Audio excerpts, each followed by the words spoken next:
జన్మభూమి బంగారు భూమి పాడి పంటలతో పసిడి రాసులతో కళకళలాడే జనని మన జన్మభూమి మన జన్మభూమి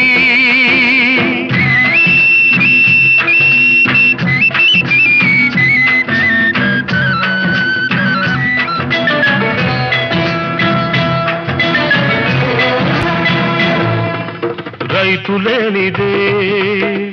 రాజ్యం లేదని రైతు లేనిదే రాజ్యం లేదని ఎద్దుల గంటలు మ్రోగినప్పుడే నీలాకాశం నుదిటిన తిలకం నిండుగా దిద్దుకుంటుంది రైతు పాదమే రామ పాదమని